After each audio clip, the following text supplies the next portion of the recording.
વાવના બાલુંત્રી ગામે પાણીની સમસ્યા યથાવત। બનાસકાંઠાના સરહદી વાવના બાલુંત્રી ગામે વરસાદી પાણીના કહેરથી અભ્યાસ કરતા બાળકોનું શિક્ષણ કાર્ય બંધ થયું છે।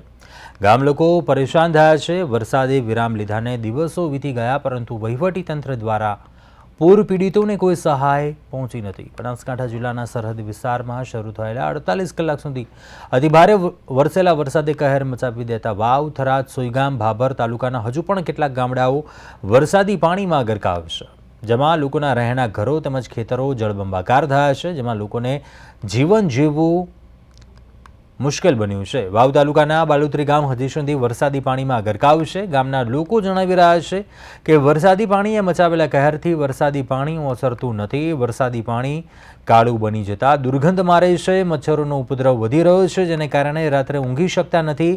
નાના બાળકો બીમાર થવા લાગ્યા છે, પરંતુ આ બાબતે સરકાર દ્વારા વ્યવસ્થા કરવામાં આવે તેવી લોકો માંગણી કરી રહ્યા છે।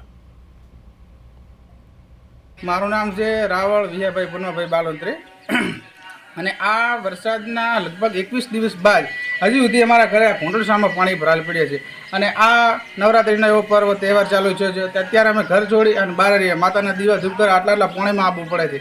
તો અમારે આ સરકારને ખાસ કરીને વિનંતી કે આ જલ્દી આ પાણીનો નિકાલ લાવે અને અમારા ગરીબોની આ સર્વે કરે આનો અને મને કોઈ મળવાપાત્ર સહાય હોય તો મળે। અને આ હજુ સુધી મારી ઘરે આ 2 થી 2.5 ફૂટ જેટલું પાણી છે, બધા રસ્તા પણ બ્લોક છે।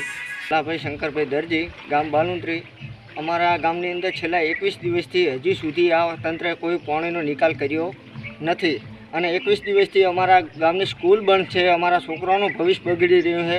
આ સરકારની ઓછો ઉઘડતી નથી અને 1-8નું ભૂંગળું લગાવી અને પાણી કાઢવાની કોશિશ કરે છે। પાણી ભૂંગળાથી કદીએ નીકળે એમ છે નહીં અને 6 મહિના પાણી પડ્યું રહેવાનું છે। અત્યારે અમારા ગામની હાલત ખૂબ ખરાબ છે અને તંત્રનો કોઈ અધિકારી અમારા ગામની હજી સુધી મુલાકાત લીધી નથી કે આ ગામના માણસો કેવી રીતે જીવે છે, શું કરી રહ્યા છે અને આ ગામની અંદર કેટલું પાણી છે કોઈ જોવા જ નથી આવ્યું હજી સુધી।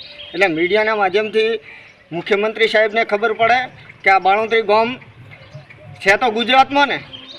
હું એટલું પૂછવા માગું છું, ગુજરાતમાં હોય ને તો ગુજરાતના અધિકારીઓને કહું અને સરકારને કહું કે તમે એક વખત બાલુંત્રીની મુલાકાત લો અને અહીં આવીને જોઈ જાઓ કે બાલુંત્રી ગામ કેવી રીતનું પાણીમાં જીવી રહ્યું છે। અમે પાકિસ્તાનના નથી, અમે ગુજરાતના છીએ સાહેબ।